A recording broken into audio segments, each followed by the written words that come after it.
Fall is a perfect time to start thinking ahead to next spring. But if you're looking for some color, there's several options that'll carry you through the winter. So today we were responsible for the felling of 24 radio towers. The overall project's 120. Today we explosively felled 24 radio towers.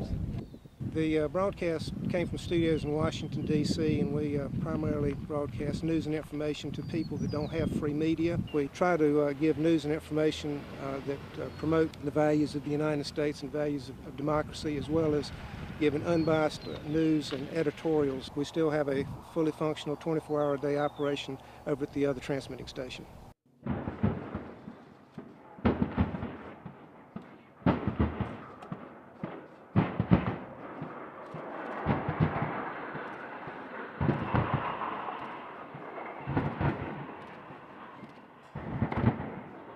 Everything went beautifully. It was amazing. We had a sequential felling plan where had explosives that felled them into each other and compromised the structures and brought them to the ground safely.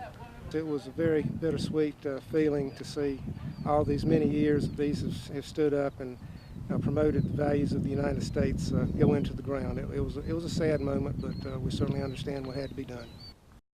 Yeah, Josh, as of right now, we're just kind of waiting for another one of those rain bands to come on shore. Seeing some pretty good winds coming here out of the east and southeast. Had the handheld anemometer, I should say, out earlier and was clocking gusts in the 15 to 20 miles per hour range. That was about 15 minutes ago. We've seen some higher gusts coming in since then, perhaps up to 25 or 30. I've been out here monitoring these rising flood levels all morning, and it's only getting worse. I want you to take a look behind me at this walkway. The walkway here at Town Common completely flooded. A lot of people out here are saying what a difference a day makes. That's because we saw a lot of people out here yesterday walking with their families or with their pets.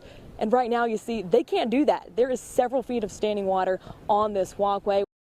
At the corner of Main Street and Highway 45 in the small community of Swan Quarter, a hand-painted wooden sign takes center stage. When people pull up to the stop sign, that's the first place their eyes look, is to see what's the news on Pat's sign. Pat Spencer has run the only gas station in town for several decades. What started out as a political sign on that street corner in front of his business has grown into so much more. We whitewashed it after that, and we put a birthday sign on there, and then we had everybody that stopped to get gas could take a magic marker and initial it, like we saw it. And the sign just sort of developed from there. Every morning for the past 20 years, letter by letter, Pat paints the news of the day. Birthdays, celebrations, town events, all the while adding his own flair along the way. I know a secret I can't tell. Chuck's blowed a gasket and Paula's starting to swell. Sherlin Carwin has 4 tractors, 2 dogs, 2 grandyoungers, 1 cat, and Fords only, and 1 good woman for 50 years. You never know what Pat's going to say. It's always going to be funny, or it might be sentimental, and you just never know. He's a comedian in and of himself. He's always saying something funny, so it translates on the sign. And you never know when your name might show up on it.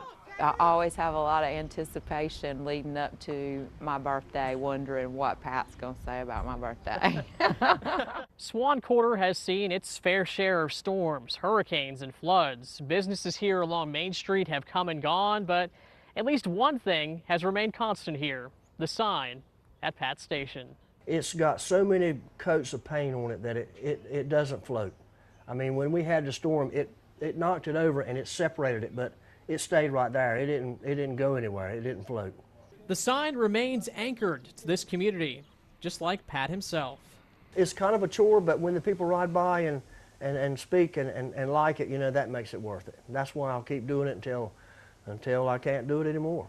Pat says the sign has fallen in popularity since Facebook became a part of our daily lives. But for the people who still take an extra moment at that stop sign in the middle of town, it's actually kind of like a place, like home. I mean, it represents your home because it's always been here.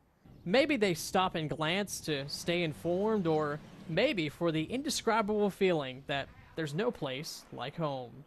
In Swan Quarter, I'm Pierce Legion. Goose Creek State Park sits quietly along the Pamlico River. just a few miles east of Washington. It's kind of a reserve. A lot of times you don't really have access to the river unless you know somebody or you own land or you have, a boat. Thousands of people come to visit Goose Creek State Park every year, many of them to enjoy the natural beauty, but that's not the only reason people come. During the week, there's not really any people here, so I don't have to worry about crowds and worry about the kids getting hurt or anything like that. Calm and quiet Goose Creek State Park with its rich history. Maybe just the spot for you.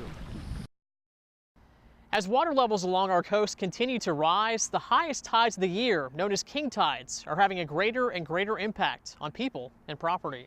Anyone here living on the coast, our homeowners and our business owners and our community members can tell you that we are having increased high water events. King tides happen twice a year, once in the spring and once in the fall, when the sun and the moon have the greatest influence on the ocean. The next ones happen on Thursday. The North Carolina King Tide Project looks to document the impacts of these high water events. The idea behind it is that people can use something they're already pretty familiar with, and that's social media, to go out and take photos of their shorelines.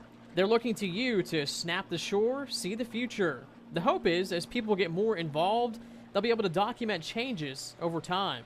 King Tides is just trying to document high water events in our coastal communities, and therefore how they're going to impact the coastal planning of our towns. The idea that we might be sort of stuck with standing water that is completely tidal dependent is something that we have to wrap our minds around and probably need to plan for in the future. They've recently put together a stormwater advisory committee and are encouraging residents to get involved in the King Tide project. If you're interested in helping out with the project, you'll find a link with step-by-step instructions on how to submit your photos at WNCT.com. In Morehead City, meteorologist Pierce Legion, 9 on your side.